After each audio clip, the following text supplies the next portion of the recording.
Weight loss అవ్వాలి, అది కూడా చాలా న్యాచురల్ పద్ధతిలో హెల్తీ వేలో అవ్వాలి అని అనుకుంటే 6 months లో వెయిట్ లాస్ అయిపోవచ్చు.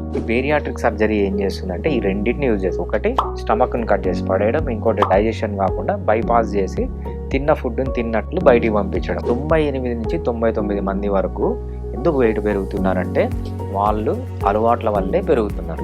అయితే 100లో ఒకరున్నారు వాళ్ళు బేరియాట్రిక్ సర్జరీకి వెళ్ళాలి తప్పితే మిగిలిన 99 మంది అసలు బేరియాట్రిక్ సర్జరీకే వెళ్ళాల్సిన అవసరమే లేదు. హోమియోపతి మందులు వాడుతూ ఫిట్టింగ్ 6లో జాయిన్ అయితే మనం వెయిట్ లాస్ అంతా ఒకటే ఒక ప్రిన్సిపల్ పైన డిపెండ్ అవుతుంది. ఒకటి న్యాచురల్ వేస్లో హంగర్ తగ్గాలి, సెటైటీ పెరగాలి. మనకు ఈ ఫిట్టింగ్ 6లో ఏంటంటే ఈ 6 ఎలిమెంట్స్ని మాడిఫై చేయడం వల్ల మనము బేరియాట్రిక్ సర్జరీకే పోకుండా 100లో 99 మందికి ఆల్మోస్ట్ అందరికీ కావాల్సిన వెయిట్కి తీసుకొని రావడమే ఈ fitting 6. Welcome to I dream. నా పేరు లుంపిని. వెయిట్ లాస్ అవ్వాలి, అది కూడా చాలా న్యాచురల్ పద్ధతిలో హెల్తీ వేలో అవ్వాలి అని అనుకుంటే 6 months లో వెయిట్ లాస్ అయిపోవచ్చు. చాలా వీడియోస్ అండ్ అవన్నీ బయట చూస్తూ ఉంటాం. బట్ ఒక ప్రాపర్ ప్లాన్తో అవ్వాలి అంటే ఒక గైడ్ కూడా కావాలి.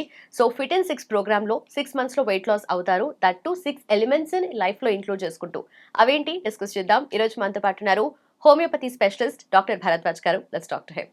Hello sir. హాయ్ అండి. So first of all fit and 6 program గురించి మాట్లాడితే సార్, వెయిట్ లాస్ జర్నీ అనేది స్టార్ట్ అవుతుంది, ఫైన్. కానీ కొంతమంది ఏంటంటే కొన్ని డిఫరెంట్ వేస్లో వెళ్ళామని అనుకుంటూ ఉంటారు, like bariatric surgery. Weight loss మనము ఇలా న్యాచురల్గా కాకుండా బేరియాట్రిక్ సర్జరీ చేసుకోవాలి, కొంచెం డైజెస్టివ్ సిస్టమ్ని మాడిఫై చేస్తూ ఉంటారు కదా. సో రెండు కంపేర్ చేస్తే ఎఫెక్ట్స్ ఎలా ఉంటాయంటారు? సో బేరియాట్రిక్ సర్జరీ అంటే ఏంటండి, మామూలుగా ఒబేసిటీ సర్జరీ అంటారు. సో దీన్ని ఏం చేస్తారంటే 2 రకాలుగా ఉంటుంది బేరియాట్రిక్ సర్జరీ అనేది. ఒకటి, మనం వెయిట్ ఎప్పుడు తగ్గుతాం, ఎయిదర్ తిండి తగ్గిస్తే వెయిట్ తగ్గుతాం, లేకపోతే తిన్నది అరగకపోతే వెయిట్ తగ్గుతాం. మనకు తిన్నది అరగలేదు, అబ్జర్వ్ కాలేదు, వెయిట్ తగ్గిపోతాం. బేరియాట్రిక్ సర్జరీ ఏం చేస్తుంది ఈ 2 పద్ధతుల్ని యూజ్ చేసుకుంటారు అనమాట. ఫస్ట్ పద్ధతిలో ఏంటంటే తిండి తగ్గియాలి. తిండి తగ్గియాలంటే ఏం చేస్తారంటే మనకు స్టమక్ అంటాం, సంచిలాగా ఉంటుంది డైజెస్టివ్ సిస్టంలో, దాన్ని స్టమక్ అంటాం అనమాట. దాని సైజు కానీ తగ్గించారనుకోండి, దాన్ని కట్ చేసి పడేసి సైజ్ తగ్గించారనుకోండి, మీరు కొంచెం తిన్నా కూడా ఫుల్ అయిపోతుంది, రైట్? ఫుల్ అయిపోతుంది, తక్కువ తింటారు. ఇది ఒక మెథడ్. అంటే మన స్టమక్ సైజుని తగ్గించడం అనేది ఒక మెథడ్. ఇంకోటి ఏంటి అంటే మనం తిన్నా కూడా అది అరగకూడదు, రైట్?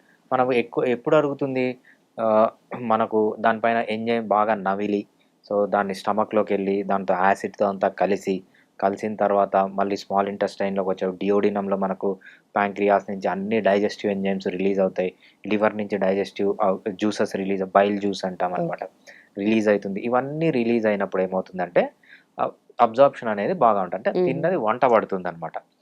మనము అది దాన్ని బైపాస్ చేసేసి డైరెక్ట్గా ఫుడ్ని మనం ఇంటెస్టైన్లోకి పెట్టేసినామంటే డైజెషన్ జరగకుండా మన తిన్న ఫుడ్ తిన్నట్టే వెళ్ళిపోతుంది, మనం లావు పెరగామన్నమాట. ఈ బేరియాట్రిక్ సర్జరీ ఏం చేస్తుందంటే ఈ రెండింటిని యూజ్ చేసి, ఒకటి స్టమక్ని కట్ చేసి పడేయడం, ఇంకోటి డైజెషన్ కాకుండా బైపాస్ చేసి తిన్న ఫుడ్ని తిన్నట్లు బయటికి పంపించడం. ఈ 2 బేరియాట్రిక్ సర్జరీ చేస్తుంది అనమాట. బేరియాట్రిక్ సర్జరీ ఎప్పుడు చేయించుకోవాలి అంటే ఎక్స్ట్రీమ్ కండిషన్స్లో. ఇంకా కొంతమందికి మనము 100లో 98 నుంచి 99 మంది వరకు ఎందుకు వెయిట్ పెరుగుతున్నారంటే వాళ్ళు అలవాట్ల వల్లే పెరుగుతున్నారు. ఇంకొక అన్ఫార్చునేట్గా ఇంకొక పర్సన్ ఉంటారు, వాళ్ళకి ఏంటంటే జెనెటికల్గానే చాలా డిఫెక్ట్స్ ఉంటాయి. అట్లా ఎవరైతే 100లో ఒకరున్నారో వాళ్ళు బేరియాట్రిక్ సర్జరీకి వెళ్ళాలి తప్పితే మిగిలిన 99 మంది అసలు బేరియాట్రిక్ సర్జరీకే వెళ్ళాల్సిన అవసరమే లేదు. బేరియాట్రిక్ సర్జరీకి ఎందుకు వెళ్తారంటే ఆకలి తగ్గించుకోవడానికి, రైట్? హోమియోపతి మందులు వాడుతూ ఫిట్టింగ్ 6లో జాయిన్ అయితే మనం వెయిట్ లాస్ అంతా ఒకటే ఒక ప్రిన్సిపల్ పైన డిపెండ్ అవుతుంది. ఒకటి హంగర్ తగ్గించుకోవడం, సెటైటీ పెంచుకోవడం. న్యాచురల్ వేస్లో హంగర్ తగ్గాలి, సెటైటీ పెరగాలి. హంగర్ అంటే మనకు ఆకలి వేసినప్పుడు, ఆకలి అంటాం కదా, ఆకలి వేసినప్పుడు ఏమొస్తుంది, హెడేక్ వస్తుంది, నాజియా, వామిటింగ్ సెన్సేషన్ వస్తుంది, టెన్షన్ వస్తుంది, ఆ డిజైర్ వస్తుంది. ఆ డిజైర్ని తగ్గించుకోవడం అనేది హంగర్ రెడ్యూస్ అనమాట. తిన్న తర్వాత ఒక ప్రశాంతత వస్తుంది, ఆ ప్రశాంతత చాలాసేపు ఉండడము సెటైటీ మెయింటైన్ చేయడం. ఆ హంగర్ రిడక్షన్కి, సెటైటీ మెయింటెనెన్స్కి మనం ఈ 6 ఎలిమెంట్స్ అని చెప్పాం చూసారా, 6 ఎలిమెంట్లో ఫుడ్, ఏ టైప్ ఆఫ్ ఫుడ్ తింటే హంగర్ తగ్గుతుంది, సెటైటీ పెరుగుతుంది, రైట్? ఏ టైప్ ఆఫ్ ఎలా నిద్రపోతే హంగర్ తగ్గుతుంది, సెటైటీ పెరుగుతుంది, అదేవిధంగా ఎటువంటి ఎక్సర్సైజెస్ చేస్తే హంగర్ తగ్గుతుంది, సెటైటీ పెరుగుతుంది. స్ట్రెస్, లైఫ్లో స్ట్రెస్ ఉన్నప్పుడు ఎలా హ్యాండిల్ చేస్తే, కొంతమంది స్ట్రెస్ ఉన్నప్పుడు బింజ్ ఈటింగ్ చేస్తారు, తింటూ ఉంటారు. సో స్ట్రెస్ వచ్చినప్పుడు బింజ్ ఈటింగ్ చేయకుండా ఎలా చేయాలి అనేది, అక్కడ కూడా హంగర్ తగ్గించుకోవడం, సెటైటీని పెంచుకోవడం అనేది ఎలా అనేది మనకు ట్రైనింగ్స్ ఉంటాయన్నమాట. ఓకే. అంటే ఇవి మాడిఫై చేసుకోవడం. దాంతో పాటు మనం ఏం చేస్తామంటే హోమియోపతి హెల్ప్ తీసుకుంటాం. హోమియోపతిలో బింజ్ ఈటింగ్ చేస్తున్నారు. స్పెసిఫిక్ మెడిసిన్స్ ఉన్నాయి. రైట్? నిద్ర సరిగ్గా రావట్లేదు. అందుకు ఆకలి పెరుగుతుంది. స్పెసిఫిక్ మెడిసిన్స్ ఉన్నాయి. ఓకే. స్ట్రెస్ ఉంది. స్ట్రెస్ వల్ల ఆకలి పెరుగుతుంది. స్పెసిఫిక్ మెడిసిన్స్ ఉన్నాయి. అదేవిధంగా కార్బోహైడ్రేట్ డిజైర్ ఉంది. ఫ్యాట్ డిజైర్ ఉంది. డిజైర్స్ని తగ్గించుకోవడానికి హోమియోపతిలో మెడిసిన్స్ ఉన్నాయి. మనకు ఈ ఫిట్ ఇన్ 6లో ఏంటంటే ఈ 6 ఎలిమెంట్స్ని మాడిఫై చేయడం వల్ల మనం హంగర్ తగ్గుతుంది, సైటైటీ పెరుగుతుంది. ఇవన్నీ ఏంటంటే సైడ్ ఎఫెక్ట్స్ లేకుండా మెయింటైన్ చేయొచ్చు. ఓకే. చాలా ఎఫెక్ట్గా అసలు మనము బేరియాట్రిక్ సర్జరీకే పోకుండా 100లో 99 మందికి ఆల్మోస్ట్ అందరికి కావాల్సిన వెయిట్కి తీసుకొని రావడమే ఈ ఫిట్ ఇన్ 6 అనమాట. ఓకే. సో ఇక్కడ కూడా చాలా కన్వీనియంట్‌గా ఏదైనా తినాలి అనుకున్న క్రేవింగ్స్ వచ్చినా, డిజైర్ అనిపించినా కూడా దానికి కూడా మెడిసిన్ ఉంది కాబట్టి దట్టు హోమియోపతి రిలేటెడ్‌గా కాబట్టి కూడా ఎఫెక్టివ్‌గా ఉంటుందంటారు. డెఫినెట్గా అండి. హోమియోపతి కాబట్టి మనకు సైడ్ ఎఫెక్ట్స్ 0 ఉంటాయి. 0 సైడ్ ఎఫెక్ట్స్. మీరు వేరే ఏ మెడిసిన్‌తో పోల్చినా కూడా చాలా సేఫ్‌గా ఉంటుంది. చాలా ఎఫెక్టివ్‌గా ఉంటుంది. ఆయుర్వేద, యునాని, సిద్ధ గానీ, లేకపోతే బేరియాట్రిక్ సర్జరీలు కానీ, లైపోసక్షన్స్ కానీ దేనికంటే సో బెటర్గా వెయిట్ తగ్గడానికి ఫిట్ ఇన్ 6 ప్రోగ్రామ్ అనేది యూజ్ అవుతుంది. And coming to supplements sir, supplements మనకు హోమియోపతిలో ఎలాంటివి ఉంటాయి? ఎందుకంటే ప్రతిసారి ఆల్రెడీ వెయిట్ లాస్ జర్నీలో ఉన్నప్పుడు కావాల్సిన అన్ని ఇంగ్రీడియంట్స్ అంటే న్యూట్రియన్స్ అన్ని ఇస్తూ ఉంటారు through proper food and all. కానీ సప్లిమెంట్స్ కొరత ఉన్నప్పుడు దాన్ని ఎలా చేస్తూ ఉంటారు కాంపెన్సేషన్? డెఫినెట్గా అండి. చాలా మంచి క్వశ్చన్. నేను మర్చిపోయింది గుర్తు చేశారు. మనం ఎప్పుడైతే బేరియాట్రిక్ సర్జరీ చేస్తారో, బేరియాట్రిక్ సర్జరీ అంటే ఏంటి? ఏదర్ తిండి తగ్గియడం, లేకపోతే తిన్నది అరగకుండా చేయడం. రైట్. ఎప్పుడైతే తిన్నది అరగకుండా చేస్తారో అంటే మనం తిన్నట్టు బయటకు వెళ్ళిపోతుందో వీళ్ళలో మల్టిపుల్ విటమిన్ డెఫిషియన్సీస్ వస్తాయి. మినరల్స్, మైనర్ మినరల్స్ అంటాము. So macro nutrients deficiency, especially protein deficiency వీళ్ళకి రావడం అనేది చాలా కామన్గా చూస్తుంటాం అనమాట.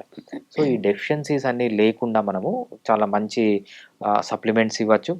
సప్లిమెంట్స్లో ఫస్ట్ మనకు కింగ్ ఆఫ్ ఆల్ సప్లిమెంట్స్ అంటారనమాట.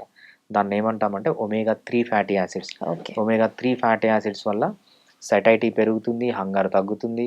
అంతేకాకుండా ఏదైతే బాడీలో ఇన్ఫ్లమేషన్ ఉందో ఇన్ఫ్లమేషన్ తగ్గుతుంది. దాంతోపాటు ఇన్సులిన్ రెసిస్టెన్స్ తగ్గుతుంది. ఇది ఫస్ట్ సప్లిమెంట్. ఓకే. నెక్స్ట్ వచ్చి విటమిన్ డి. అసలు మనం సన్కే ఎక్స్పోజ్ కావట్లేదు, మనలో విటమిన్ డీనే లేదు.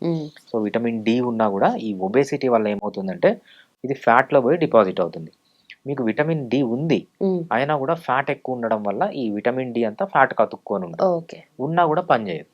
సో దాన్ని తగ్గడానికి కూడా మనకు ఈ వెయిట్ లాస్ అనేది యూజ్ అవుతుంది. దాంతోపాటు మనము B12, ఎస్పెషల్లీ మనం వీగన్స్ కానీ వెజిటేరియన్స్ కానీ ఎప్పుడైతే ఉంటారో వాళ్ళకి B12 డెఫిషియన్సీ ఉంటుంది. B12 అనే సప్లిమెంట్ ఎస్పెషల్లీ వీగన్స్ అయితే కంపల్సరీ తీసుకోవాలి. Vegans, vegetarians.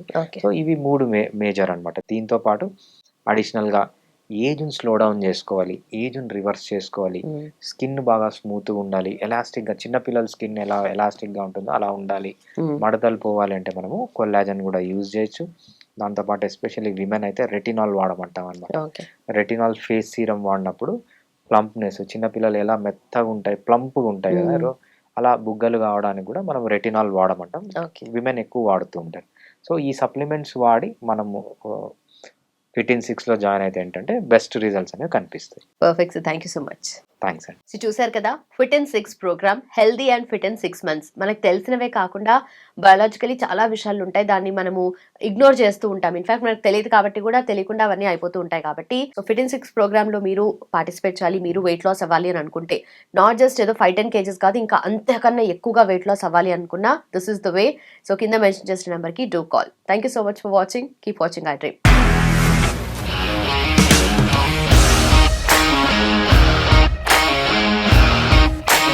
ఇండస్ట్రీలో కమిట్మెంట్ ఇష్యూస్ వస్తే నీకు కూడా వచ్చినట్టు మార్నింగ్ తీసుకెళ్ళాలంటే కొద్ది పడేసారు.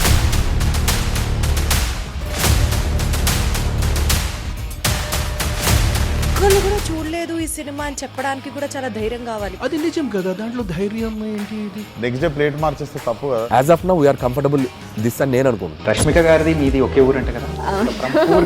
నీకు కోపం వచ్చిందంటే బాగా తిట్టేత్తరా? తిట్టేద్దామండి. నిజంగా గేమ్ ని ఎలా చేంజ్ చేయగలిగారు? ఏపీఎస్ఎఫ్సి వాళ్ళకి 6 నెలల్లో నేను 6 లక్షలు కట్టా. బిజినెస్ చేయాలనుకుంటే it is as difficult as riding a tiger.